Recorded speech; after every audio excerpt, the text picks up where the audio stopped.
So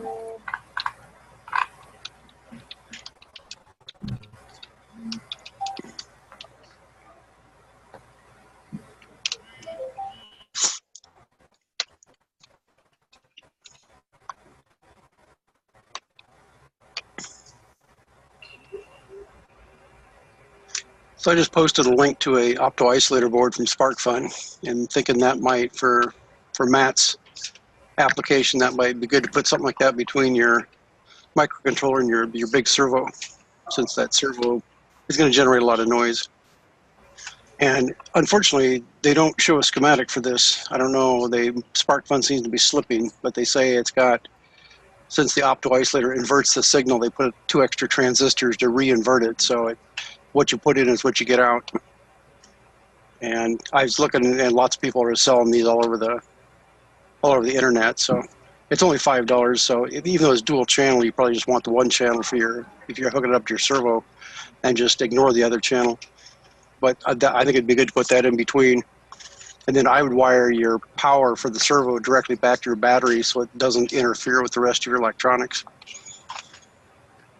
Okay, so this is this will drive the PWM, but it will isolate the circuit in between the servo and the CNC. Yeah.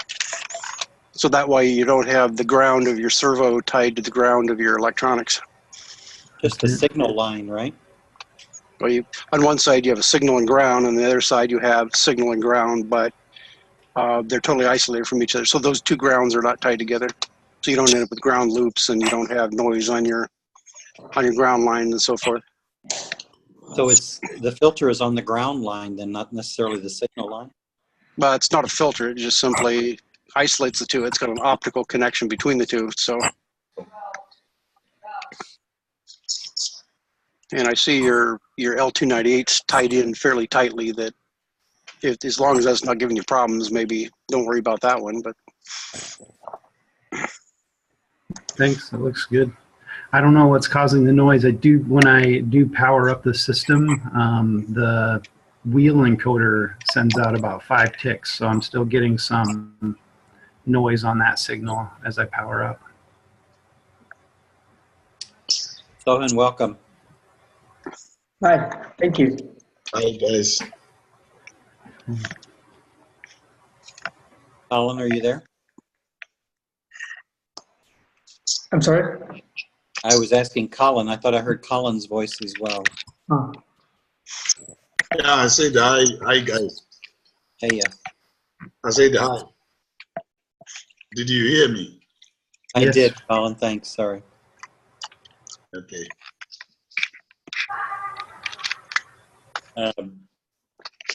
As far as an agenda goes, is there anything anybody in particular wants to bring up today, or are you open to suggestions?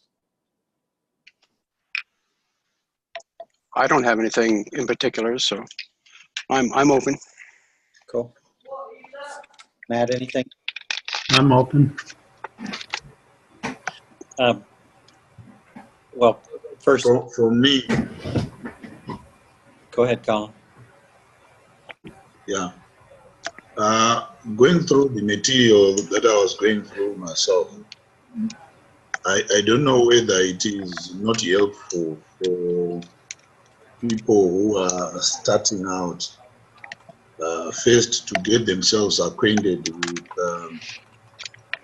the hardware of what we are to use and the software of what we are to use before they go on to build projects. The other item I also discovered was that in addition to hardware, software, and the hardware and software, there are the electronics. Unless a person is able to assess the level of current that a motor requires, or the level of current that a microcontroller or microprocessor requires, you cannot jump onto the tractor and begin to build things from the same amount of wires, he's been using for the toys.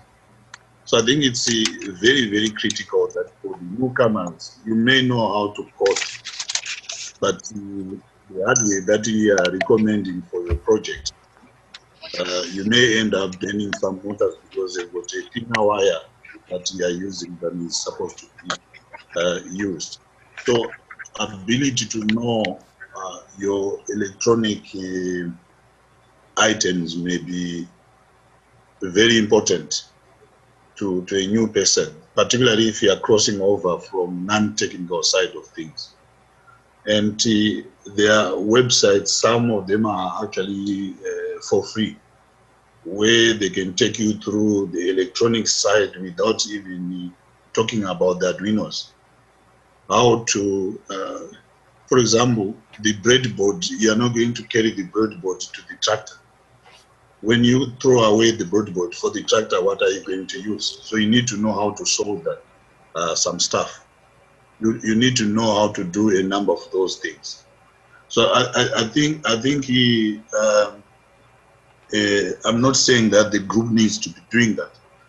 I'm saying that there is a need to make a general awareness of people who are not technical, that they need to know that if you get an Arduino, it does not necessarily mean that the following day you are now going to start looking at wiring up your tractor. For example, as you go up with your hardware, you now need to know the difference between, for example, is your board going to use a Texas Instrument as a microcontroller? We are going to use Intel NEUC, or you are going to use a ROS microcontroller. How do you make the decision? How do you make the selection? Yeah. So So, I think Colin, if I could it interject. is helpful. So I get the gist of what you're trying to say, I think, and if I could, both as an introduction for Sohin, I mean, Sohin, has anybody gone through with you the milestone plan that we put together? And you're on mute, by the way. Yes, thank you. Sorry. Sort of. I've seen it a couple of times, but I didn't see it religiously enough. I just had a skim through it, if it makes sense. I've seen you share some files in the Yeah. past. I guess, Colin, what I'd like to do is both as just to bring up to speed and also to try to touch on your comment. If you ever open up the docs drive, docs.google.com spreadsheet, the milestone plan, I'm thinking it would just make sense to do a quick walk through that for three reasons. Number one, Colin, to respond to your challenge, I guess I'll categorize it, to give Sohin an introduction, and then also to just check in on how far people are along in their process. So, Colin, have you been able to find the milestone plan on Google Drive? Yeah, I did, and I went through it. I think some of the stuff are right at the bottom of the. Hold on. Colin, Sohin, have you found it? No, I'm trying to. Can you share the link, or is it on Slack, maybe? I'm on mobile phone. Matt, any chance you could put the... If it's on Slack, I can find it. Matt, any chance put the link to the... Well, I can get it, I think. Hold on. I just posted a link to the document in the chat room. Okay, perfect. Thanks, man. Right. Because Colin, do you have it in front of you? Colin? Yes, Al. Do you happen to have Can you the... hear me? I can, yes, thanks. Do you happen to have the milestone plan in front of you? Not in front of me. I've gone through it, but I don't have it in front of me. Well, I was actually trying to, you asked questions about what software and what hardware we're going to use. That milestone plan is meant to be our structured process to communicate both software and hardware that people are going to need and use. Also, there are tabs in that spreadsheet that has what I refer to as the bill of material, or the list of materials that at least 3 people have started to populate. Myself, Jim put some of his information in there. Matt put his. I'm using that. Okay, cool. So when you, I'm using. I'll tell you where my problem comes in. For example, if we say we must have a potentiometer, right, for starters, what is it and what does it do? One and more where time. do we use it? I missed. When we say we're going to use what? I'm saying if we put down an item or a party, say a potentiometer, we put down a potentiometer that we must have a potentiometer, or we must have an IMU, for example. To a technical person, he knows that what that thing does and what it is for. The person who is starting, you say, but why do I need that? What is it for? When do I connect direct to without using a switch, for example? But I'm not trying to discard the plan that you have put together, because I'm actually using it to link to the things that I need to understand. And neither am I questioning that plan either. I'm just saying that I'm not flowing as quickly as I thought I would.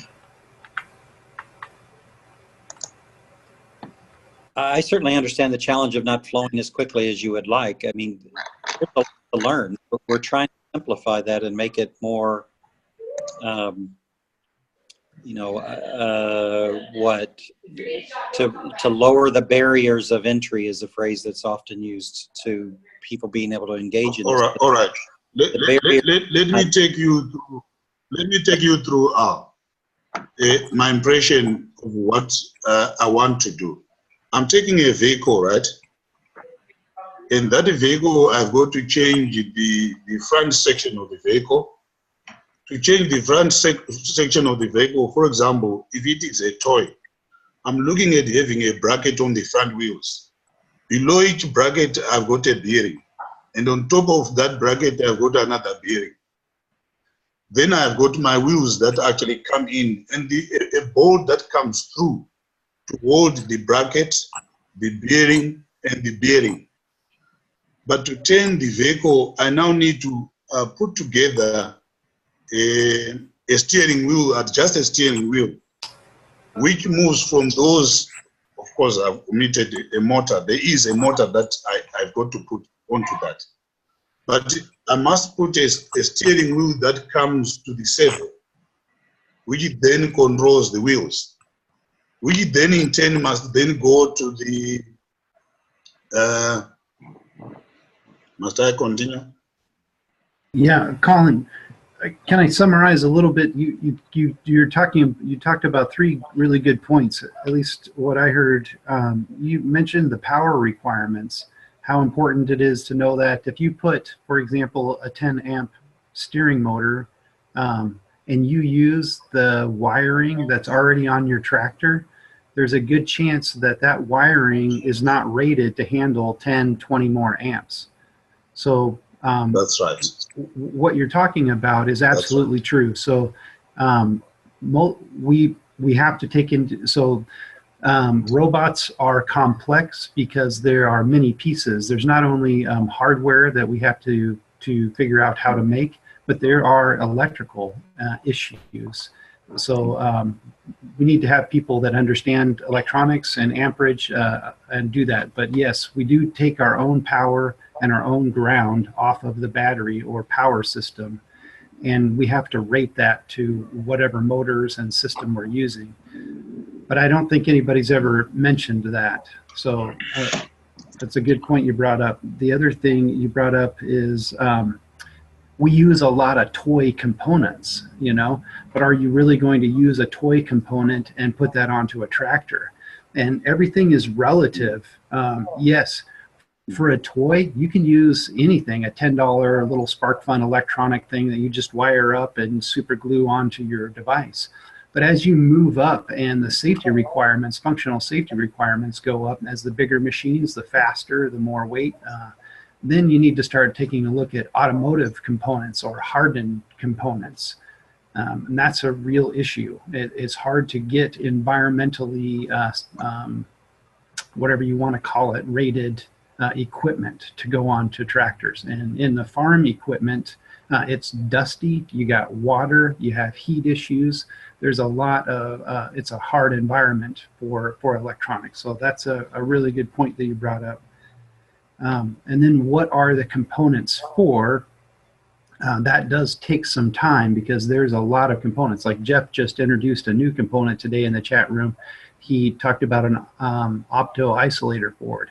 I've got some electrical issues on my lawnmower, so it's great to have a community where people can talk about different components and how to make that more robust. But it's excellent that you're thinking that way. How do I move from this level to this level? And we're still trying to figure out. What I was hoping my comment would bring to the table is that I think all of you have sat in a boardroom setup, and they've got all those engineers around and those qualified accountants around, and there's an old man sitting in one of those boardrooms as a director. That guy has got nothing after his name. After someone has done his presentation, the old man says, for my own education, can you take me down to your flip chart number 4? Then you go back to the flip chart number 4. Then he says, what do you mean by A, B, C, D? A question which the more educated people felt embarrassed to raise because they did not want to be known, not to know and understand. And I've known to benefit a lot from someone who does not know when he asks questions, because you then review the things that you have already done. Whilst you are doing it for him to understand, but you are also saying, wait a minute, maybe we need to look at this from a different angle. I've said this because I thought it would benefit, but if it would draw people back and people feel like it's not a necessary comment, I will refrain from saying so going forward. But I'm feeling free that I'm a welcome member who, when you are frustrated with something, you can air it out. Not that I burden anyone with anyone or discrediting anything. I'm very helpful. The document that Al has given out has made me to start looking at things the way I'm doing now. Because I wanted to be like him to say, can I one day be able to issue such a document to help people? Then I realized how shallow I am. So indeed, the document which it refers to is useful, and I use it every day. Anyway, back to you, Al. I didn't intend to take much time. Excuse me. Thanks, Colin. I mean, what I wanted to communicate is all of those complexities that you are referring to. We're quite honestly trying to reduce and or eliminate some of those complexities. So, and that if we we're hoping, and again, that's why we're doing this, right, is to get feedback from folks like yourself who we desperately want to be successful, right? We want you to have robots running around on your property and to have figured out how to help somebody like you get this, right? So the intent behind this, and both for you and Sohin, since the milestone task list is meant to be a start to finish list of steps that we want to help folks get through. And Matt, although we haven't updated this spreadsheet recently, is, I would say, you know, he's probably got half of these things done, and we probably need to revisit the sequence of some of these steps, Matt, based on your experience. For myself, I'm still trying to get the software working correctly before I buy the Cub Cadet. And the other thing to just point out is the bill of material, you know, continues to evolve. Matt's is probably the furthest along. And so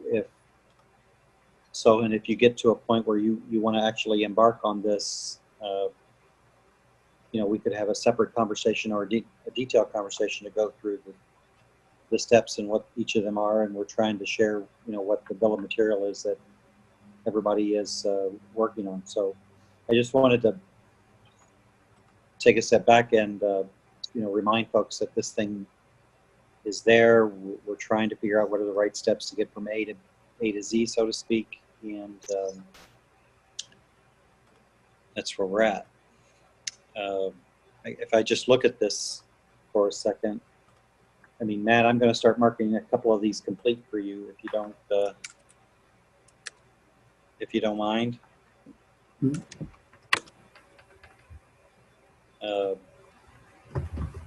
Testing the navigation stack using RViz on the laptop. I would say you've. Can I mark that complete? Yep. Got the Raspberry Pi, RPi to talk to the same ROS core. Yep. Have you done? I mean, I certainly know you know how to do that, but in the Cub Cadet world, have you done that? Yep.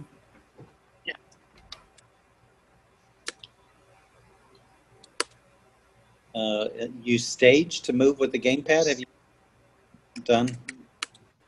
Yep. Use Waypoint Nav. Yeah. He says, but it sounded like a little bit of hesitation in their voice there. You've got your GPS.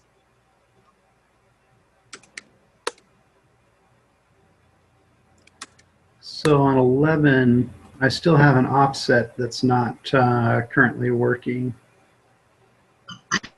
on robot localization. So I don't have that one complete yet. We need to fund a GPS study, a local robot localization study. Yeah, in progress.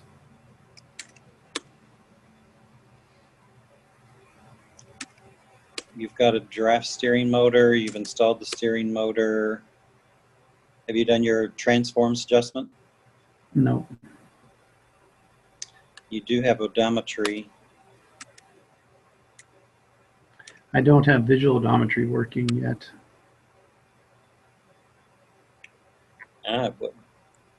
But you've got your what is that thing called? The wheel encoder? Wheel encoder? Yep. Maybe, so we may need to.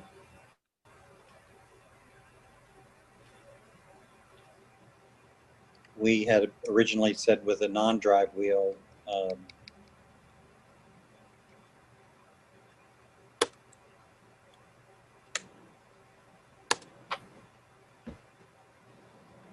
I guess I'm right there. I'm need to test the steering control. I don't have it right now. I'm just rewiring it. So once I get done with rewiring, then I can start collecting data. And you have installed your odometry. Yep. 20 is. Would you categorize that as in progress? In progress.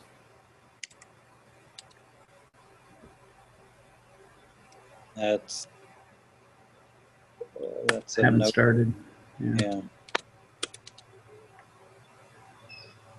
So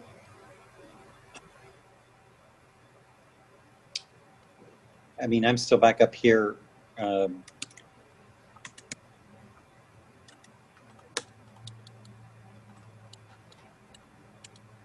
I have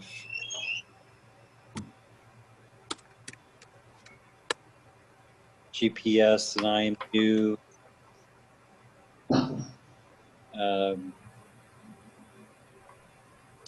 I have completed that.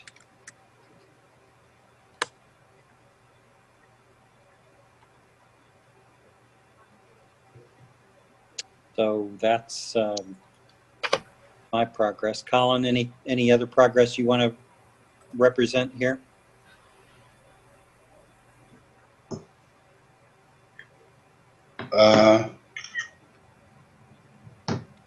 I am in the process of buying material. And like I said last time that, yeah, if you call it progress, I went through an LED Arduino exercise and programmed the LED that I did. Cool. And Congratulations. I'll be going, sorry? I said, cool, congratulations. Programming a microcontroller, big step. Yeah, then I'll be going through a Raspberry Pi 3, doing the same thing and programming that. The programming aspect, you know, there's no big deal there. But it is just getting to, and the instructor is very, very helpful because to start with, I had a breadboard that had got red and blue lines that are different from his red and blue lines. So when I connected following him, I then later discovered I should be looking at the plus or minus sign instead of looking at whether it's blue and red. So I'm happy I've done that. As far as procurement of... Colin, how about step 5? Have you got a Raspberry Pi loaded with the Ubiquiti robot image yet? My Raspberry Pi is the one that I said last time was returned before it left the shores of the United States because they'd included a lithium battery. So I had to cancel the order. The process was to cancel the order first and get them to send and order one without the battery so that it can be allowed to be flown to Zimbabwe. That I've done. I'm expecting it anytime now. So I should be able to do that as soon as I get that. I've gone through the material of what needs to be done. So I think I'm on track. Yeah.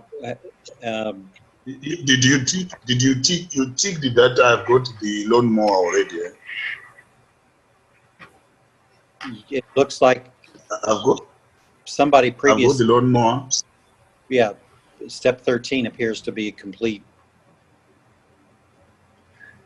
Well, that was more easier to do than the earlier steps. You got to file out of Sohin on that. It's really not easy for everyone. Yeah. Buying hardware. So that's in our sweet spot. We can do that. I mean, again, these steps were meant to be for people to start from A to B, and this turtle sim and stage step 2, and driving that with the gamepad on a laptop. I know that you must feel like you've got a mountain of stuff to learn. Step 2 is really, quite honestly, a really important step, and if you can get some, beyond the other I'll call general education that you're trying to do or self-learning, getting Turtle Sim going and dropping the gamepad is. Yeah, what do we have on step 2? It's a software-based step where you're getting Turtle Sim on your laptop installed and using Okay, all right. Yes. Right. Yes. them on your laptop. Yeah, it's okay. If you use this I don't virtual, know. Yeah. Trying to make a comment. if you use this virtual machine from Ubiquity Robotics, then it already has ROS installed and the Turtlebots and the tutorials.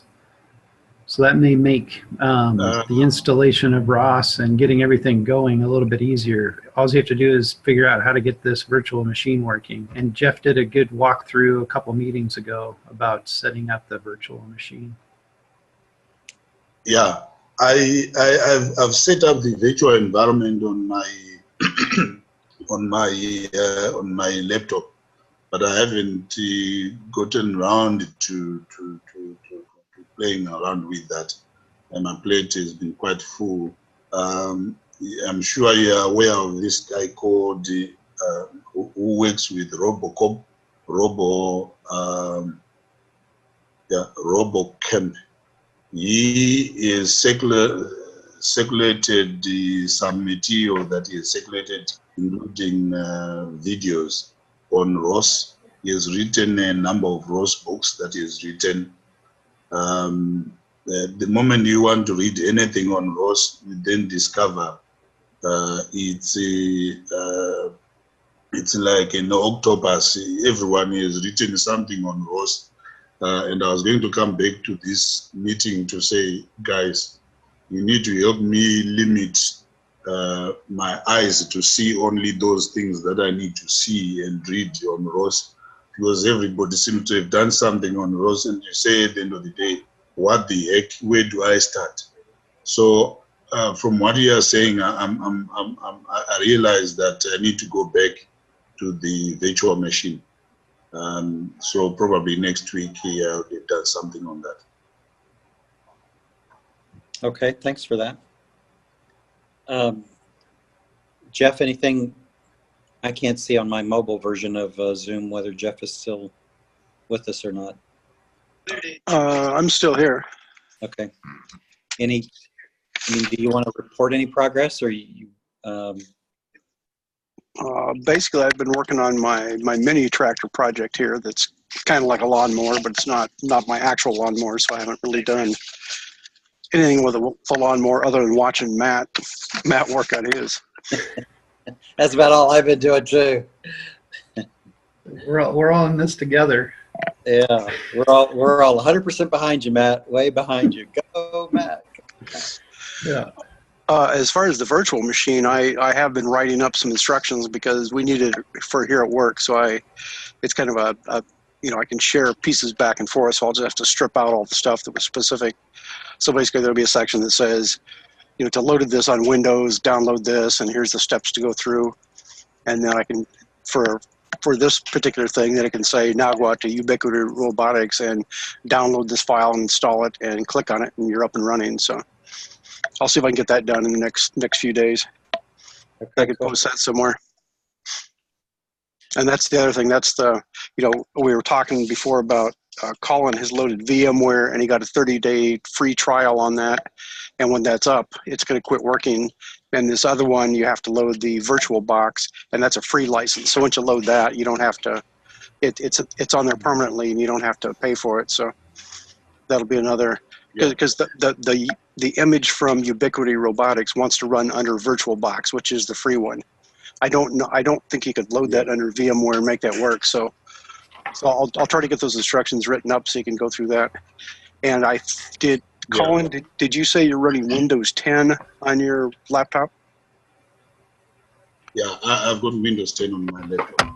Okay, because there's a difference between Windows 7 and Windows 10. Windows 10 apparently has some extra security that you have to get around, and it could just be that it's our company laptops have that. So I guess we could try it without doing that.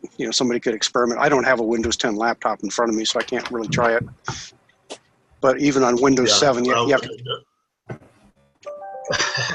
go ahead. Mine is I can do whatever is required to be done.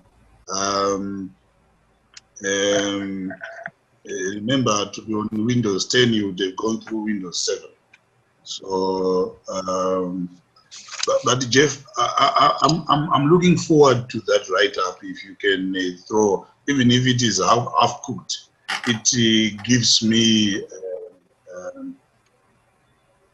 some direction as to what needs to be done. You know, the more you get lost on the computer, the better it is for learning. You don't need to be spoon-fed on some of the things. You need to have an aha every now and then.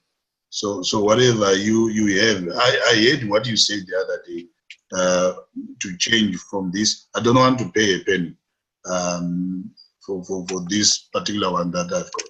If I can migrate to the one that you are talking about that you have installed, that would be actually good for me. Okay, I'll try to get that done by maybe next Monday, and then I'll put that out on the Google Drive somewhere, and somebody can try it out and see if it makes sense, and then go from there. Sohin, would you mind, I mean, I know that this is your first meeting and you might just be trying to figure out what we're doing here. Any thoughts from you on what you would like to get done, or how we might be able to help, or how this might fit with your plans? Or are you just in the, I'm just learning what you guys are doing phase? For now, I just got here, so I'm still trying to get acquainted with what you're doing. I think it seems pretty clear to me. I would assume everyone has a project and everyone is trying to complete their, while helping others to succeed, to reach to those points. And I like this approach. For now, I don't have any project on my hand. I am really looking into learning machine learning techniques and trying to, involve them with ROS. Just try to integrate those things and get something out of it. So that's my goal. That's what I'm trying to do here. I do have some suggestions, but when I look at the task list, I saw that it wasn't as segregated in terms of hardware and software goals. I think that would help everyone if we have like specific hardware goals and then software goals, so that it, there's a clear line in between those. And sorry, the other thing I would recommend is to have more, I saw that for localization, we have GPS and IMU, which is great, but then I would also, we wouldn't want everyone, like, correct me if I'm wrong, but how I see for this project to be is that it's a base for more people to get a robot working on their farms or on their land. And how I would see is of this is as an open source Tesla car. And I would really like for this robot to be future proof. So just like 3D printers, you can replace these items and have more sensors onto it. And I think that's possible for sure. But then if we address having some sensors already, like, ultrasonics maybe, or just capabilities to add laser, because if we're using the navigation stack, it's really intuitive to link all those sensors, and it can actually incorporate obstacle avoidance right out of the box. So I think those are some of my suggestions that I would suggest, to be addressed before moving forward, because we've realized that, I mean, I've learned that, trying to put something on there after it's done, it's super difficult, and then all you have is like a machine that wouldn't just be up to the mark. We don't have reverse functionality on the AgBot, and I think it's really important to have that functionality. So it would be great if we are like, it would delay the development process for sure, but I mean, we're not racing against time on this one, I would assume. But we would rather do it great, so that, after, like, the hardware should stay true even after like 5 years of service. Maybe 5 years too much, but at least 2 years. As long as possible. Yeah, as long as possible. Like, yeah. But those are some of the things that just, you know, that sparked on my mind by first impression. That's my first impression.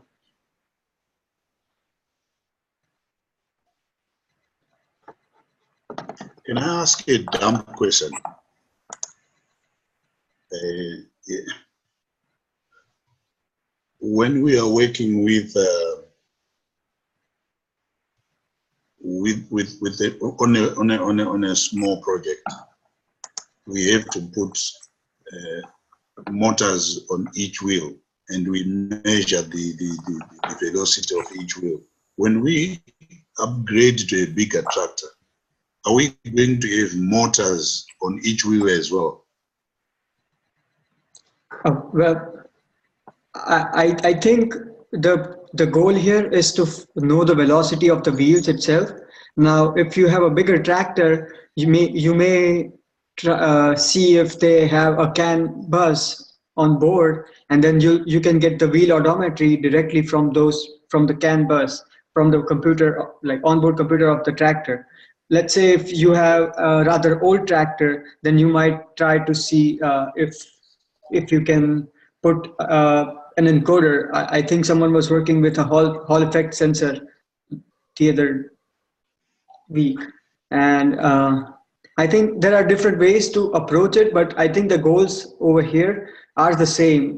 We need, in order to have great localization, we need wheel odometry, we need GPS position, we need orientation information, and as far as we stay true to those sensors, like if we find good enough sensors that give good enough output, then we should be fine. I think that's what I have to say on that. Okay, thank you. Of course. I guess so. And one of the comments that I wanted to make, and I've had to go mobile here, so that's why I turned my video off, is I think there is absolutely a useful function. Horsepower robot can, you know, perform on a farm. At the same time, this was meant to be a bit of a learning exercise and platform that, you know, multiple people could contribute to and try to do it all at the same time. So it's I've come to know a term called do, learn, do. I think this was a little bit of a do, learn, do project without, you know, breaking the bank to get started. But personally, I think all your comments were spot on and useful. The laser thing, I mean, if, you know, that feels insurmountable to me at the moment to try to figure out how to make a laser work. But You just got to reroute the muffler. I know, I get that. Like, oh wow, that's sick.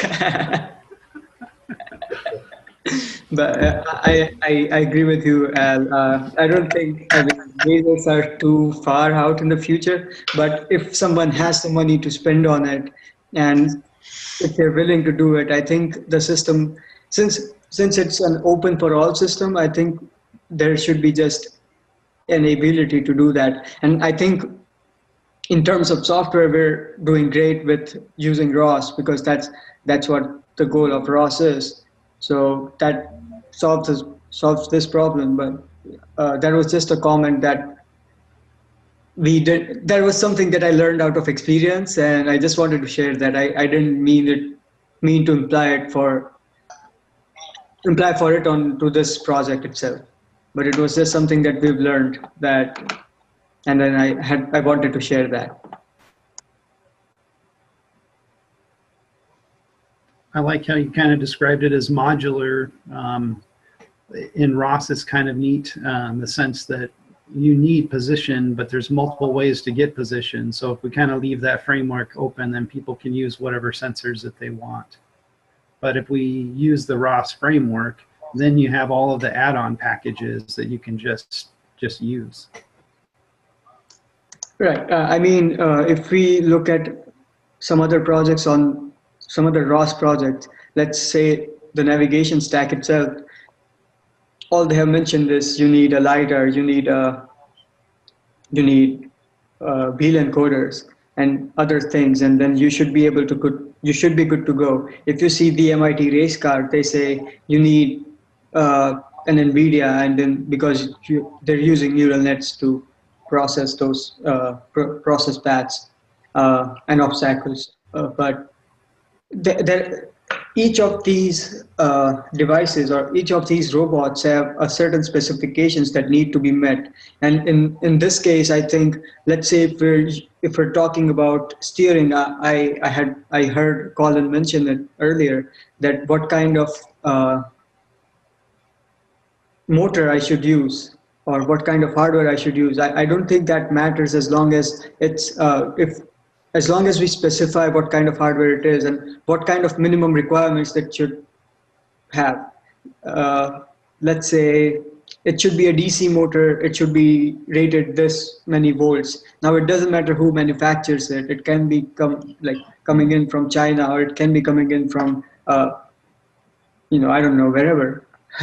But as long as it serves its purpose, and as long as it stays true to its specifications, I think it shouldn't matter. And that's what's great about open source and what we're trying to do here, because anyone can get any motor and then put it on there. So I think that should be the focus of the project rather than defining specific hardwares. Like, there are a few specific hardwares that we couldn't do without. Let's say having a Raspberry Pi is a great idea because there's no computer that's cheaper than that. But we need to also, we should, or we don't need to, but I would really like for me to break it down to, let's say, ARM processor. This is the speed, like the clock speed of this processor, and that should do it. Now, if someone comes in with a TI processor, then they should be able to do it as long as it's on ARM architecture. So that's my point. It's defining hardware would just make it more more hardware dependent, and it would start becoming less universal, and it would start becoming more local. And as much local as it would be, it wouldn't be great, because then we won't be able to grow the community that we might need for future purposes. The bigger the community we have, the more the software we write, and the more functions that we like, the more problems would we be able to solve in lesser time. So I think that's you're right, Sohin. But if you take a bicycle, generally what you are saying is it must be known that you need 2 wheels, and the tires must be of size X. Where you get the tire and the type of tire is irrelevant, because at the end of the day you got a bicycle with the 2 tires. And I think from what the team has been trying to do from the beginning, the aim has always been that, because you would hear I was saying, look, have you tried this? And Jeff would say, yeah, but I think this one is cheaper and so on. But the whole idea is on one thing, where I think it will be a little bit different is if I take my combine, I don't know, Sohin, if you are, how much you know about farming. My combine is a John Deere S670. Now, I'm not going to think about a cheaper item to put on there, because if it crashes, I lose more than I'm trying to save. So I'll need to get a good piece of equipment to modify my combine for it to move along. So that when it fails, at least I would have put something that should have got the combine to do what I wanted it to do. I was reading this morning about the GPS and the modified G GPS and GNSS to achieve far more accuracy and stuff like that. That you get to when you're an expert. But for now, the day when I make one of my tractors to move straight and turn around, that alone, despite the level of accuracy, I'll celebrate and stop reading anything for 5 days. You know, but I agree with you. Anyway, back to you, Al. Thanks, Colin. Matt, do you want to just share with the group a little bit more about, I know where you're at, but do you want to share a little bit more detail about what you've been able to get done the last week or so? I can. Yeah, so I kind of take an iterative approach when I'm building something. So for example, each of the individual sensors that I put on the robot, I'll get it working here on the desk. And so I made a video of the linear actuator and then the servo and then how to do the wheel encoders. So I take each individual sensor, get that all working, and then combine the pieces into one program. And then I'll go out to the robot and I'll put each of the sensors on and make sure that they still work and they still function, everything's okay. At that point, there's a lot of wires everywhere. The electronics are just open, just laying on top of the robot. So it's just up on blocks. I'm basically just testing to make sure that it still works. So after I go through that to make sure everything works and it's all wired up correctly, then back to Colin's point, we need to harden this equipment. And so here you'll see 2 connectors. Now these are waterproof Deutsch connectors. And then the Raspberry Pi and all the electronics go into the box. And it has a waterproof, into the box. And then this has a waterproof lid on there. And so with 2 cables, I can plug, this is the whole brain. This has relays, it has the Teensy, it has a Raspberry Pi, it has a fused, like Colin, what you're talking about, this is a fused power bus. So anytime, like I have 10 amps for the motor to drive the servo motor. And so I put a fuse in here, a 10 amp fuse, and then run power to that. And then this is the main power that connects to the battery. And I'll have an external switch to turn it on and off. And then that will power up this unit. And so once everything gets here, Al had a great suggestion of using, I don't know if you can see it, but sometimes what happens on robots when you get this thing running is it's going to move around like this. And all of that jittering will cause your solder joints to wiggle and possibly break. So what you want to do is, I don't know if you can see inside of here, but here is a little bit of glue. It's just a hot glue gun.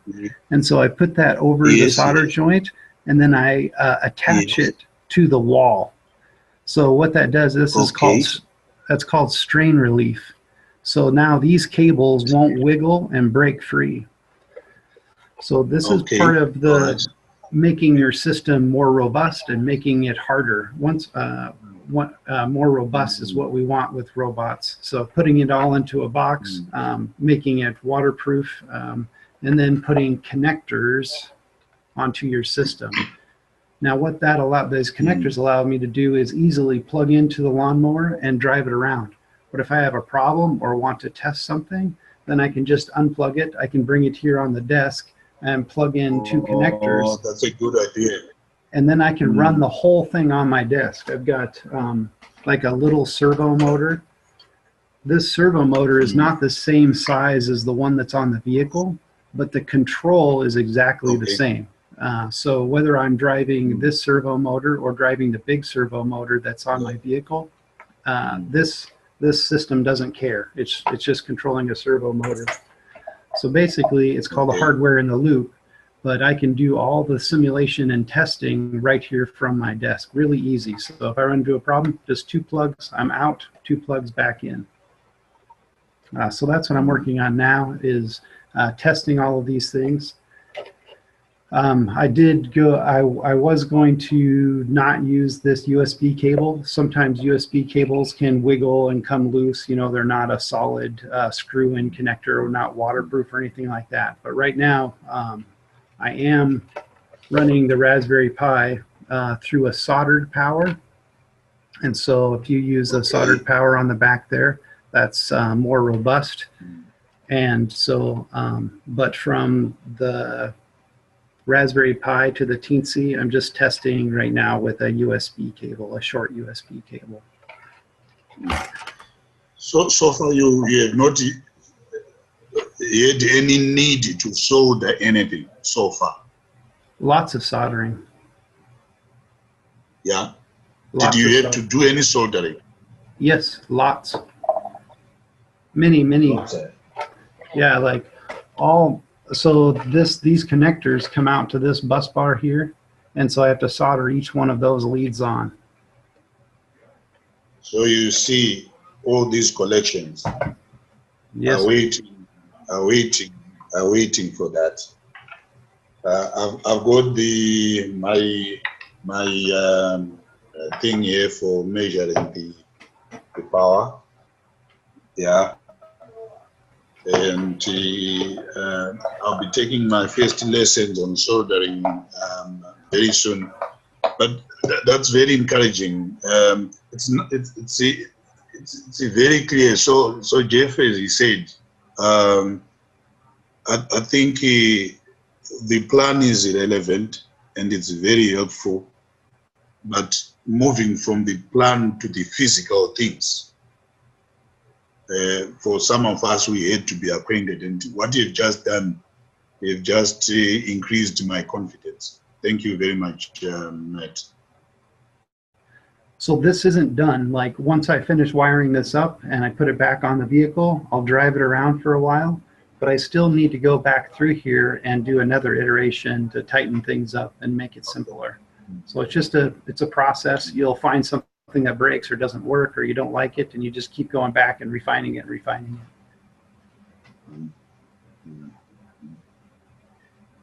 Thank you very much. I am the one who's benefiting the most.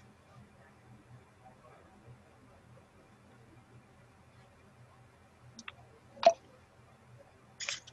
think we lost Al. I don't know what happened. Well, I have 2 questions. I guess they're both for Matt. First of all, that fuse block that you had, did you just find that on Amazon? Yeah, $10 on Amazon. Okay. And buy the relays off of Amazon too. They're much cheaper. Okay. And the other question is, are you far enough along? Does the Teensy that you picked, does it seem to have enough I/O pins? I know there is extra pads on the back you can solder to, but as far as, you know, the physical pins, if you're going to plug that into a breadboard, normally you would just have the pins coming off. It's got what, like 40 pins or 26 pins or something. Is that enough to run everything you have, or is it going to be kind of tight on by the time you're done? I'm just wondering, does it make more sense to buy a bigger board to start with so you have more I/O pins available? For the number of I/O pins, I think that there is enough. There's a lot on there, and the lawnmower is pretty simple. And I haven't ran out of programming space. The one thing that I think is hard about the Teensy is, how do you mount this? How do you mount that board? Well, if you had soldered pins onto it, then you could have, say, soldered that down to a board or plugged it into a photo board or something. Otherwise, you could hot glue it to something, would be one way. You might be able to make something that goes over the top of like a block of wood or a block of plastic, and then screw that down so you can actually, you know, sandwich it in between a panel somewhere, and then maybe put a piece of foam and a piece of plastic and screw that down, and that'll hold it tight against your panel. Okay. and now that you've held up your box and showed us how you build it, maybe it's a little late to suggest this, but typically if you've got a plastic box like that, the first thing you should do is cut a plate that fits in the bottom of it, and whether it's an aluminum plate or like a piece of 1/4-inch plywood, and put that in first, and then after you get that bolted in, you take it back out and then secure everything into that plate. So now you can just take out a couple screws and pull that whole thing out and lay it on the table. So you're not trying to work inside of the box like that. So you'll find that would work a lot better than what you've got right there. It's too small. This box is too small for all the stuff I'm shoving in there. Yeah, I used to work with a guy, and he'd always buy a box that was too small and try to fit everything in. So. If you have a 3D print, if you have access to a 3D printer, this seems like an R print. You can just put the teensy in there. Oh, nice. Sam's got a 3D printer. Yeah. I like things more, sorted in terms of electronics. So I try to find. I think someone might have already done like 3D printed parts for all of these famous controllers. So it's easy to find them on there and then just stack them on top of each other. It's so much cleaner. That's a great idea. I didn't even think about Thingiverse. I'm on there. Yeah, I would suggest getting one with headers. Maybe that would be easier to hook it to other things, and maybe even a breakout board. Or Jeff had an STM board that looked pretty good with a lot of places that you can attach to. But for a hardened, if you were going to run, let's say you were going to run a $300,000 vehicle, then you really need to take a look at your controller, your microcontroller, and go with a automotive rated one, an ECU. You can use this on your $300,000 tractor, but if something goes wrong.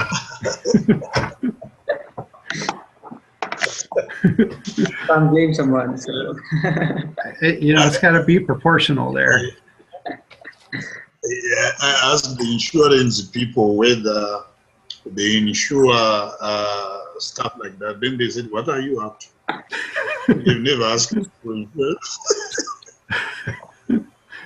Anyway. Well, we've reached the top of the hour. Is there any other comments? Al didn't look like he's coming back on. I would like to contribute if you guys need any help. I'll be having more time during the next semester, so I would like to contribute before I graduate and get a real job, and then then I'll have enough funds to start working on my own projects. So for now, I've just been dependent on other funding sources, but for once, I'm hopeful that I'll be able to work on my own projects in the near future. So until that time, I'd like to learn more, and then I think the best way to learn more is to get onto it and get hands-on. So I'd like to help you guys with anything and Awesome. learn along the way. So Appreciate it. Fantastic. All right, it's good seeing you guys. Hope you guys have a great weekend. yeah, you too, man. Thanks, everyone. Thank you. Okay. Thank you. Right, thank you very much. Okay.